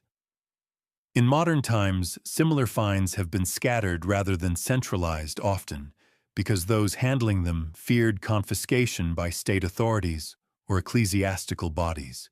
This fear is not unfounded. More than one shipment of papyri has been intercepted under cultural heritage laws, with the materials disappearing into museum vaults where public access is limited. The open debate among scholars is whether smuggling, for all its legal and ethical problems, has paradoxically saved certain manuscripts. Had some of these works gone directly into official custody, they might never have been translated or published. The secrecy surrounding their movement mirrors in miniature. The larger suppression, the Magdalene theory posits, that vital pieces of the story survive only because individuals defied the gatekeepers. One especially obscure and contested episode occurred in the early 2000s, when a fragment of papyrus surfaced in Switzerland, bearing Coptic text that referred to Mary, my wife. Dubbed the Gospel of Jesus' Wife by media, it was met with excitement, then skepticism. Subsequent testing suggested modern forgery, yet a few linguists still argue for its authenticity. The fragment's sudden appearance, its murky chain of custody, and its equally sudden disappearance from public view leave more questions than answers. What ties these modern recoveries together is not simply their content, but the pattern of resistance they meet. Each time a gospel or fragment emerges that might alter the accepted narrative, it must pass through a gauntlet of authentication, legal claims, and ideological pushback. The result is that the public often hears of such texts in tantalizing bursts, only to see them vanish again into obscurity. From here, the trail leads into the realm of official denial statements from the highest levels of the Church, aimed at dismissing, discrediting, or simply ignoring any suggestion that Jesus and Mary Magdalene shared more than a teacher-disciple relationship. These denials are not just theological. They are acts of narrative control, attempts to keep certain possibilities from taking root in the public mind. For centuries, the Vatican has been the central voice in defining who Jesus was, what he taught, and crucially, what kind of life he lived. When the question of Jesus and Mary Magdalene's possible marriage or children surfaces, that voice grows firm, often even sharp. The official stance is consistent. The idea is without basis a modern fabrication, a distortion of Scripture. And yet the very insistence of these denials invites us to look closer at why such a theory is treated as more than just a harmless curiosity. In 2003, just after the Da Vinci Code ignited global fascination with the Magdalene bloodline hypothesis, Cardinal Tarcisio Bertone, then Vatican Secretary of State, called the novel a sackful of lies. His statement went beyond literary critique. It was a warning to the faithful not to let fiction plant dangerous seeds. Official Vatican publications followed, reiterating that Mary Magdalene was a devoted disciple but not a wife or mother. The subtext was clear. Entertaining the theory even hypothetically risked undermining doctrinal authority. One obscure but revealing moment came in 1969 when the Church quietly corrected a centuries-old mischaracterization. Pope Paul VI officially removed the label of prostitute from Mary Magdalene's liturgical description, acknowledging that the conflation with other women in the Gospels had been a mistake. While this seemed like a small act of historical justice, it also opened a subtle door if her reputation could be so profoundly reshaped. What else about her story might have been reframed? You might recall from our earlier exploration of the Magdalene cults, how local traditions sometimes preserved versions of her life at odds with official teaching. In this context, papal denials function like a counterweight, pushing back against narratives that could grow too popular. When Pope Francis spoke in 2016 to elevate her liturgical status as apostle to the apostles, it was framed as an affirmation of her importance, but carefully kept within the bounds of orthodox interpretation. There was no hint of a personal or marital bond with Jesus, only a recognition of her role as the first witness to the resurrection.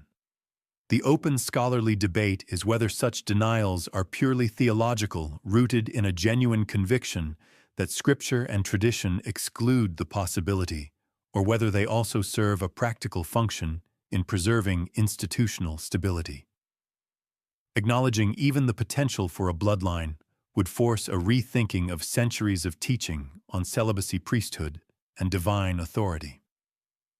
An especially obscure case emerges from the archives of the Pontifical Biblical Commission in the early 20th century. Internal minutes show heated discussions about apocryphal Gospels mentioning Mary Magdalene. While the final public statement dismissed their historical value, the private debates reveal a far more cautious tone, suggesting that some scholars within the Church found these texts at least worth examining. This gap between internal discussion and external denial may be the most telling pattern of all, and yet despite official rejections, the theory persists, fueled in part by academics, journalists, and independent researchers willing to risk careers and reputations to ask forbidden questions. It is to these figures and the personal costs they have borne that our attention now turns. In the quiet offices of universities, in the cramped back rooms of libraries, and sometimes in the sunlit dust of archaeological sites, a small number of scholars have dared to challenge the official narrative of Jesus and Mary Magdalene. For them, the question of whether they might have been married and whether that union could have produced children is not a casual speculation, but a historical problem worth serious investigation. And for many, the cost of that curiosity has been exile from their fields, loss of funding, or even public vilification. One of the most famous examples is Barbara Thiering, an Australian theologian, whose Pesher interpretation of the Gospels proposed that Jesus was married to Mary Magdalene and survived the crucifixion. Though her work drew from the Dead Sea Scrolls and ancient Jewish customs, it was dismissed by mainstream scholars as fringe theory. Yet Thiering's willingness to publish her conclusions, knowing the backlash she would face, embodies the kind of personal gamble this topic demands. Another more obscure case is that of Begant Lee and Lincoln, the authors of Holy Blood, Holy Grail. While they were not academics in the traditional sense, their 1982 book brought the bloodline theory into the modern popular consciousness. Begant and Lee later found themselves in a very public legal battle with Dan Brown over the Da Vinci Code. Though they lost the case, their reputations were forever tied to the controversial theory, ensuring they would be treated with skepticism by much of the academic community. You might recall from our earlier chapter on the Merovingian connection, how their work linked French royal history to a supposed hidden lineage. That connection was not invented from nothing. It drew on earlier research by historians who had noticed peculiar genealogical gaps and unexplained legends. Some of those earlier researchers, like the French historian Louis Charpentier, found their works quietly sidelined in academic discourse, cited only in niche publications far from mainstream journals. The open scholarly debate is not only about the evidence, but about the legitimacy of even asking the question. Some historians argue that pursuing the bloodline hypothesis undermines serious biblical scholarship, reducing it to conspiracy hunting. Others counter that refusing to explore plausible historical possibilities because they might upset theological sensibilities is itself a form of intellectual censorship. An especially obscure and cautionary tale comes from the 1990s when a small team of researchers in southern France claimed to have located a tomb containing artifacts linked to the Magdalene tradition. The local authorities shut down the excavation, citing permit violations, and the artifacts reportedly vanished into private custody. Two members of the team, both respected in their disciplines, found their academic positions non-renewed within a year. No formal connection was made, but the timing was not lost on their colleagues. The risks are not always overt acts of suppression. Sometimes they are slow erosions, funding proposals quietly rejected, conference invitations, never extended research grants reassigned. Yet despite these pressures, the work continues. And in recent years, the tools available to these investigators have expanded in ways the Church Fathers could never have imagined. From here, our path turns toward those tools: modern genetic analysis, forensic anthropology, and genealogical investigation that have brought the search for a hidden Holy Family into the laboratories and DNA databases of the 21st century. In the sterile brightness of a modern genetics lab, history feels distant until a cotton swab, a bone fragment, or a speck of dust from an ancient relic bridges that gap. In recent decades, advances in DNA sequencing have given researchers tools capable of identifying familial relationships across centuries. This technology has been applied to royal mummies, medieval skeletons, and even prehistoric remains. For those intrigued by the Jesus-Mary Magdalene bloodline theory, the question is obvious: could the same methods be used to test whether any living people share DNA with a first-century family from Galilee? One of the most famous forays into this territory involved the so-called Talpiot tomb, discovered in Jerusalem in 1980. Among its ossuaries were inscriptions interpreted by some as reading Jesus, son of Joseph, and Mariamne, also called Mara, which certain scholars have linked to Mary Magdalene. A 2007 documentary brought this claim to international attention, citing mitochondrial DNA tests that suggested the two named individuals were not maternally related, implying they could have been husband and wife. The interpretation was heavily disputed, with critics arguing the names were common and the statistical reasoning flawed. An obscure yet fascinating episode concerns the work of a small French laboratory that in the late 1990s allegedly tested microscopic samples from a relic known as the Veil of Manopello. According to the lab's unpublished internal notes, the genetic material was consistent with Middle Eastern origin and showed partial markers similar to those from another relic, the Sudarium of Oviedo, said to have covered Jesus' head in the tomb. Though these notes never appeared in a peer-reviewed journal, their existence hints at a shadow network of private testing operating beyond official sanction. You might recall from our chapter on the Shroud of Turin how the potential for DNA extraction has long been whispered about, but rarely pursued in public view. In recent years, advances in ancient DNA recovery, such as extracting genetic material from soil and burial sites, have made even indirect testing possible. If a site linked to Magdalene traditions yielded soil DNA matching that from an authenticated first-century relic, the implications would be seismic. The open scholarly debate hinges on the feasibility of linking ancient DNA to living descendants with any certainty. Contamination degradation and the lack of a definitive genetic profile for Jesus or Mary Magdalene make the challenge enormous. Even if mitochondrial or Y chromosome lines could be traced, the evidence would be circumstantial unless accompanied by a solid chain of historical custody. An especially obscure trail involves anecdotal reports of private genealogical testing among families in southern France, who claim descent from the sang real, the royal blood. Some of these results are said to show unusual haplogroups for the region consistent with Levantine ancestry. Without publication, such claims remain in the realm of rumor, but their persistence suggests a quiet, ongoing search by those who believe themselves part of a hidden lineage. From the laboratories, our path now moves into the realm of storytelling. How books, films, and documentaries have amplified, reshaped, and sometimes distorted the Magdalene bloodline theory for the modern public. This cultural wave has kept the mystery alive, even as institutions seek to bury it.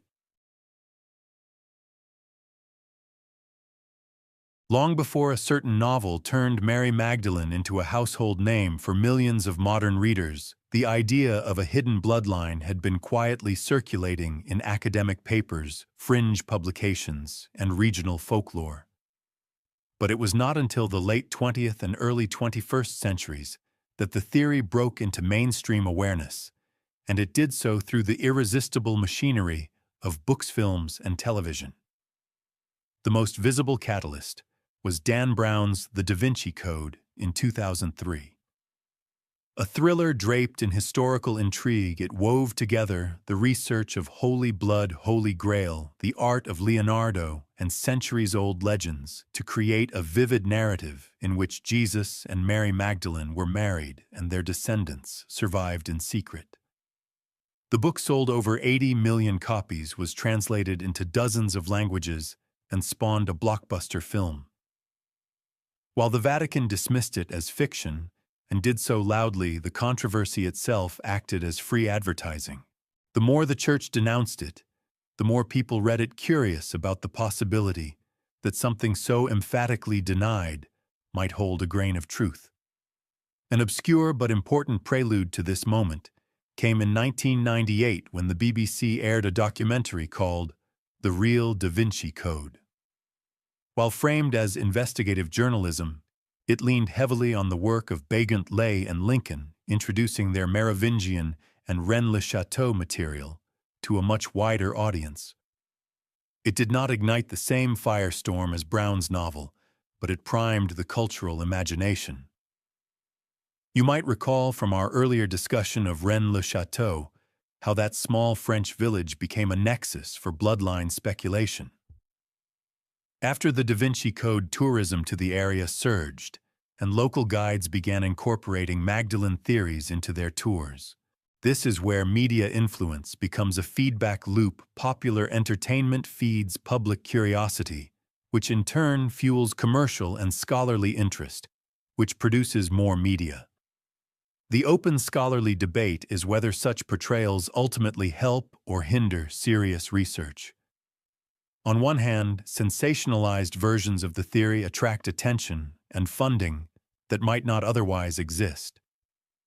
On the other, they risk burying the historical complexities beneath layers of fiction so thick that legitimate evidence is dismissed as mere plot device. For example, after the novel's release, the very real discovery of the Gospel of Judas was often misreported as another Da Vinci-style find, reducing its historical importance in the public mind. One of the more obscure yet telling media events occurred in 2012 when Harvard Divinity School announced the so-called Gospel of Jesus' Wife fragment. Within hours, major news outlets splashed headlines about proof of Jesus' marriage. Within weeks, scholars began questioning the fragment's authenticity, and within months, it was widely regarded as a probable forgery.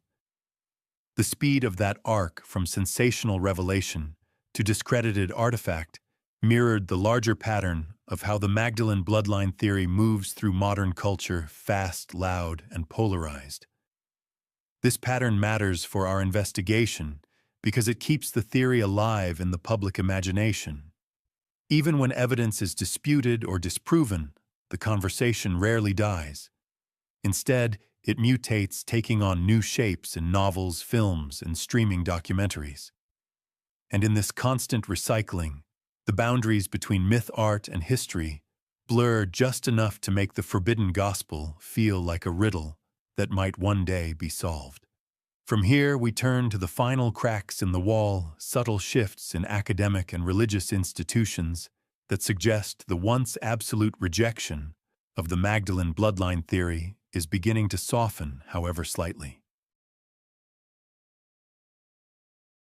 For centuries, the Church's stance on the idea of Jesus and Mary Magdalene having children has been unwavering, impossible, unfounded, unthinkable. Academic institutions too often avoided the subject, wary of being lumped in with sensationalist conspiracy theories. But in recent decades, subtle shifts have appeared, small, deliberate changes in language research priorities and public statements that suggest the wall of silence may no longer be perfectly sealed. One telling example came in 2016 when Pope Francis elevated Mary Magdalene's liturgical feast to the same rank as that of the Apostles, formally naming her apostle to the Apostles. It was a symbolic move, but its timing amid renewed cultural interest in her life was striking. The Vatican's official decree framed the decision as recognition of her role as the first witness to the resurrection. But some observers noted that it quietly rebalanced her image, moving her from the periphery of devotion to its center. An obscure but revealing moment occurred in 2019 at a closed symposium in Rome on women in early Christianity. A paper presented there, later summarized in an Italian theological journal, openly discussed the marriage hypothesis not as doctrine, but as a narrative present in certain early traditions, deserving of historical analysis. The fact that such a phrase appeared in a Vatican-endorsed academic context, however cautiously, marks a departure from the outright dismissal of earlier decades. You might recall from our earlier chapter on the Church Fathers' edits how the shaping of the New Testament was itself a process of inclusion and exclusion. Modern biblical scholarship, with its emphasis on textual criticism, now treats apocryphal works with more openness, at least as windows into the diversity of early Christian belief. University courses once dedicated solely to the canonical Gospels increasingly include the Gospel of Mary, the Gospel of Philip, and other non-canonical works in their syllabi, not as curiosities, but as serious subjects of study. The open scholarly debate now is less about whether these alternative texts exist, because their existence is undeniable, and more about what weight they should carry in reconstructing history. Even conservative scholars acknowledge that Mary Magdalene was a far more significant figure in early Christianity than the penitent prostitute image allowed. This consensus, small as it is, moves the conversation closer to re-examining her possible marital and familial role. One of the more obscure signs of change comes from archaeology. In the last decade, digs in Galilee and the Golan Heights have received partial funding from institutions with ecclesiastical ties, something that would have been rare in earlier eras when the risk of uncovering destabilizing evidence might have seemed too great.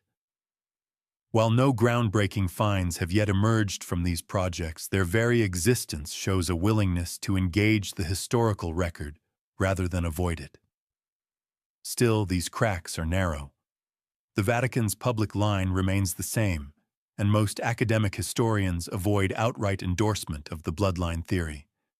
But the tone is softer, the vocabulary more careful, and the willingness to discuss once forbidden possibilities, however tentatively, greater than it has been in centuries. And now, with the trail of evidence before us, from ancient texts to modern science, from medieval cults to papal denials, it is time to step back and ask the question.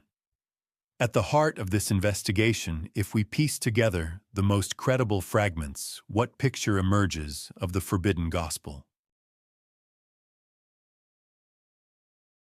You have walked with me through 2,000 years of whispers, fragments, denials, and quiet persistence. We began with the Magdalene herself. Her image reshaped, her role diminished, yet never erased. We followed her through vanished gospels and rediscovered texts, through cultural norms that made an unmarried rabbi improbable, and through legends of voyages across the sea.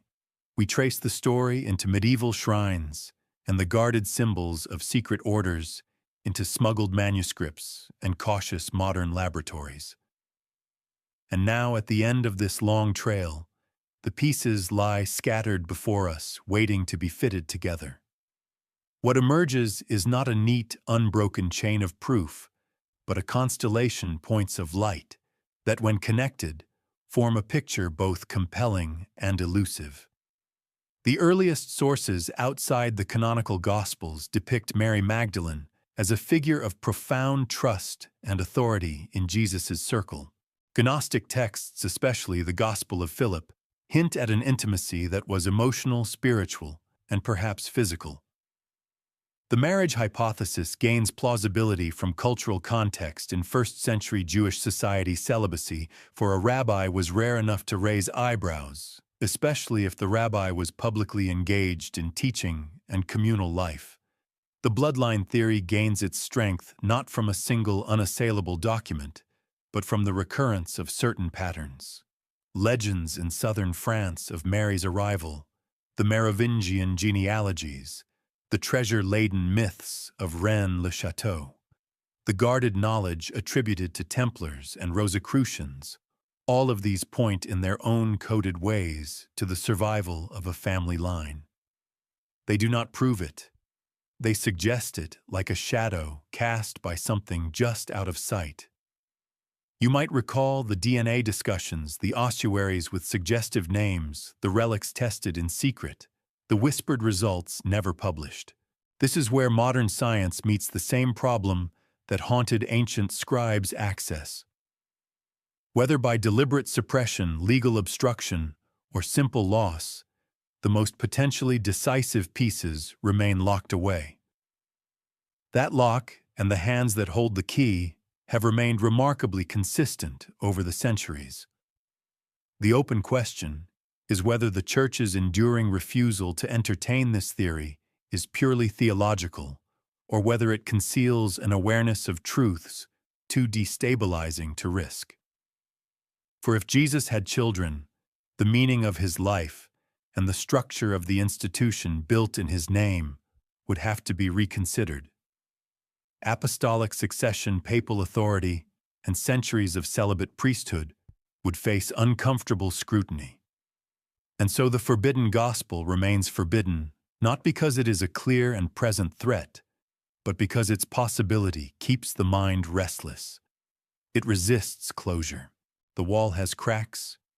Yes, but it still stands perhaps less to protect the truth from the public than to protect the institution from the consequences of that truth. We now move to the final chapter, not to declare certainty, but to reflect on the legacy of this hidden family, whether flesh and blood reality or enduring myth, and on how the journey of chasing their story reshapes our understanding of faith, history, and power. If the possibility that Jesus and Mary Magdalene shared a life as husband and wife remains an unanswered question, its legacy is far from uncertain. Across centuries, the idea has moved like a river beneath the surface of history, sometimes visible in flashes, sometimes vanishing into the ground, but always flowing onward.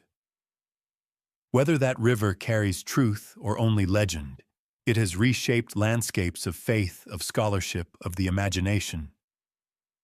If it is true, then the human story of Jesus deepens immeasurably. He would not be only the divine figure of theology, but also a man who knew the bonds of family, the weight of responsibility, and the fierce protectiveness of love. The faith that grew from his life might then be seen not as a structure built solely on miraculous intervention, but as one rooted in the messy, enduring patterns of human existence. His followers and their followers in turn would inherit not just teachings, but a living lineage, a bridge between the sacred and the everyday. If it is legend, then it is a legend with power. It has persisted because it speaks to something many have always felt missing from the official record: a fuller picture of a woman long diminished, and a relationship that refuses to be contained within the boundaries drawn for it.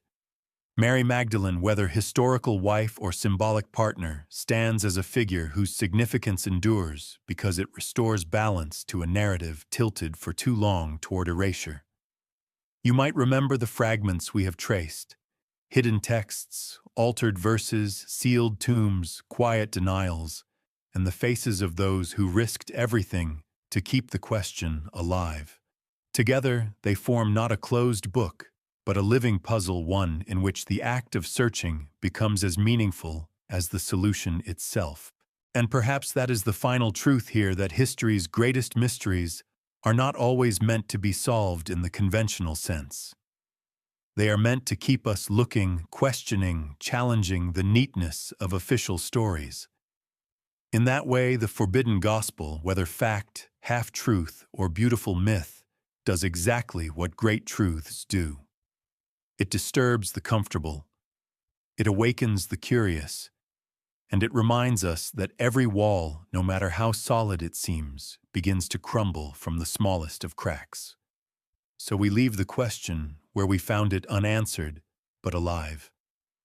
Somewhere in an archive, a reliquary, a locked drawer, perhaps the next piece waits. And until it is found, we carry the fragments we have, turning them over in the quiet, letting them speak in their own way across the long reach of time.